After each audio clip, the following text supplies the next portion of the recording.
अस्सलाम वालेकुम एवरीवन, कैसे हैं आप सब लोग। उम्मीद है आप सब लोग खैरियत से होंगे और अपनी लाइफ में खुश होंगे। तो ये जो मेरी वीडियो है ये पाक स्टडीज़ के स्टूडेंट्स के लिए है, चाहे आप बीएस के स्टूडेंट जो है एनुअल सिस्टम से पेपर दे रहे हैं या फिर आप सेमेस्टर सिस्टम से दे रहे हैं, दोनों के लिए ये वीडियो काम करेगी। और इस वीडियो का जो कंटेंट है, टॉपिक है, वो है कोर्स आउटलाइन। हम एक दफ़ा कोर्स आउटलाइन देखेंगे, 16 वीक प्लान देखेंगे इसमें क्या-क्या कंटेंट्स हैं। लेकिन जिन जिन टॉपिक्स को मैं एक्सप्लेन करूंगी ना लेक्चर वाइज, वो कुछ सिलेक्टिव टॉपिक्स होंगे। ठीक है। अब इसमें आप देखें, क्योंकि इसका सिलेबस बहुत ज़्यादा है और एनुअल सिस्टम में भी ये होता है कि 40% उनका पेपर जो है वो सेशनल मार्क्स होते हैं, वो उनके कॉलेज के पास होते हैं। 60 मार्क्स का उनका फाइनल का पेपर होता है। और सेमेस्टर सिस्टम में क्या होता है कि मिड 25 का हो जाता है पहले, जिसमें half of the syllabus cover हो जाता है और 50 मार्क्स जो होते हैं वो फाइनल के होते हैं। अब 50 मार्क्स फाइनल के क्यों होते हैं? 80% जो है वो फाइनल से आता है उनका, और लेकिन 20% मिड से पहले वाला भी आ सकता है।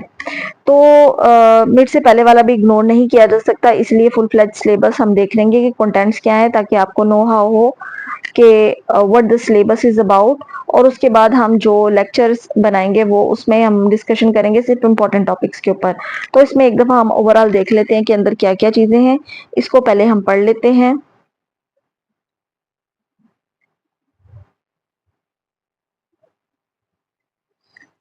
ये इकट्ठा ही पढ़ेगा आप, तो इसलिए मैं एक दफ़ा, आप इसको पहले सारा पढ़ लें एक दफ़ा, तो फिर मैं इसको एक्सप्लेन कर दूंगी, क्योंकि ये फिर दोबारा से पेज लेने में। Pakistan Studies Week Topics Subtopics 1 Introduction Overview of Pakistan Studies Objective Scope and Importance Geographical Location and Significance of Pakistan 2 Geographical Features Physiography Mountains, Plateaus, Plains, Deserts, and Coastal Areas River Systems the Indus River and tributaries 3 Climate and Environment, Climatic Regions of Pakistan Environmental and Climatic Diversity and Challenges 4 Ancient Civilizations, Indus Valley, Gandhara, Mehrgarh, and Soanian Cultures Contributions and Preservation of Ancient Heritage 5 Historical Background, Historical Influences, Empires, Trade Routes, and Cultural Exchanges Arrival of Islam and the Rise of Muslim Dynasties 6 The Mughal Era and British Rule Mughal cultural contributions, decline of Mughal power and British colonization 7 Freedom movement, role of Sir Syed Ahmed Khan and Aligarh movement formation of All India Muslim League and Two Nation Theory 8 Key events in the struggle for Pakistan, key events, Lucknow Pact, Khilafat movement, Lahore Resolution Round Table Conferences and Political Evolution 9 Partition and Formation of Pakistan, Mountbatten Plan, Partition, and Independence Initial Challenges, Refugee Crisis, Governance, and National Identity 10 Constitutional Development, Early Attempts, Objectives Resolution and Constitutions of 1956, 1962, 1973 Evolution of Political and Governance Structures. Week top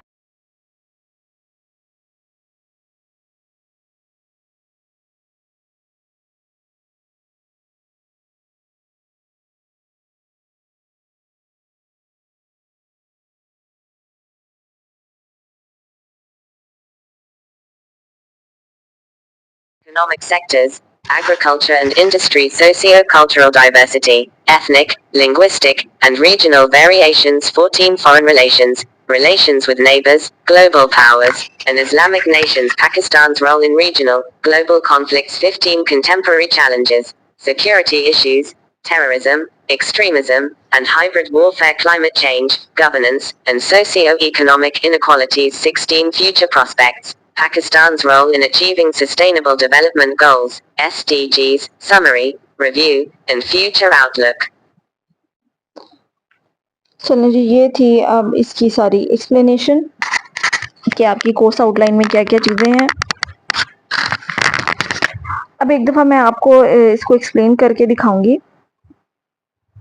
सबसे पहले तो introduction है, जिसमें overview of Pakistan studies है, उसके objective क्या है, scope क्या है, इंपॉर्टेंस क्या है, पाकिस्तान क्यों बना था और इसकी सिग्निफिकेंस क्या है कि पाकिस्तान का इस खित्ते में क्या रोल है, इसकी जियोग्राफिकल लोकेशन कितनी इंपॉर्टेंट है। जैसे देखें ना, 4 मौसम है यहाँ पे, तो हर कंट्री में मौसम शदीद होता है। अरब जाएं, उधर मौसम इतना शदीद है, गर्मी है तो वो शदीद तरीन है, और यूरोप जाएँ तो उधर सर्दी पड़ती है तो मौसम इतना शदीद होता है।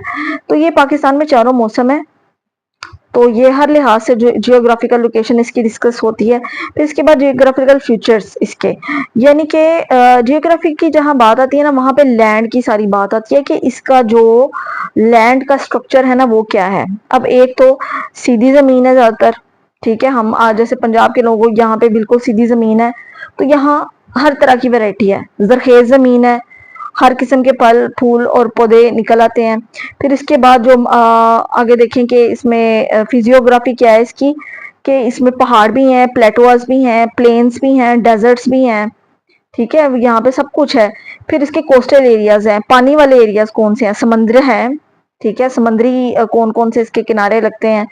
फिर दरियाओं का सिस्टम है, इंडस रिवर है, ठीक है, इसके बारे में हम बात करेंगे और इसकी सिग्निफिकेंस के बारे में। ये जियोग्राफिकल फीचर्स हैं कि यहाँ पे क्या क्या है।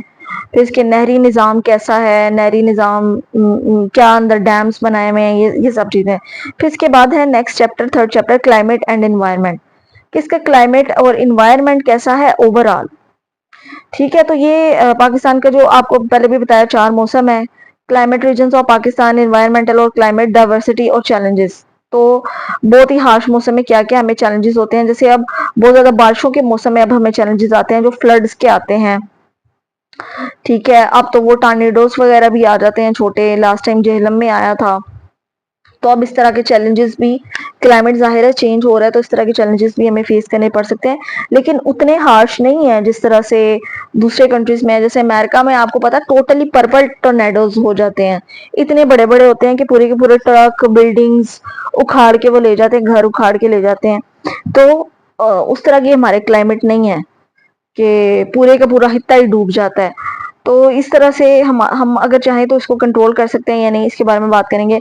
फिर हमारे यहाँ एंशिएंट सिविलाइजेशंस कौन सी थी।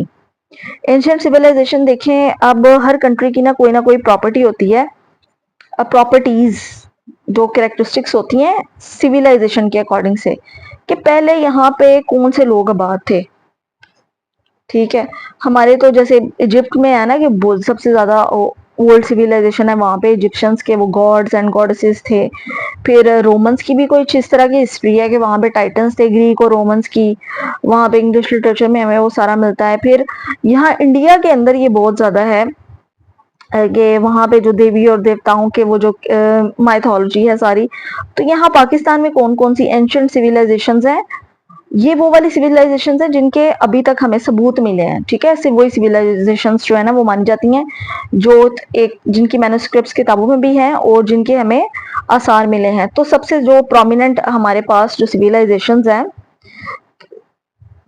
वो है, एक इंडस वैली सिविलाइजेशन है, फिर गंधारा सिविलाइजेशन है, मेहरगढ़ सिविलाइजेशन है, सुनानियन कल्चर्स हैं, कॉन्ट्रीब्यूशंस हैं, प्रिजर्वेशन ऑफ एंशिएंट हेरिटेज। सबसे ज्यादा जो पॉपुलर वो इंडस वैली और गंधारा सिविलाइजेशन है, कि ये लोग इतने मॉडर्न थे, इनके अंदर ये बिल्कुल साफ सुथरे से लोग थे। तांबे के इनके बर्तन मिले हैं, बड़े ही अच्छे और प्यारे से ज्वेलरी भी ये लोग इस्तेमाल करते थे।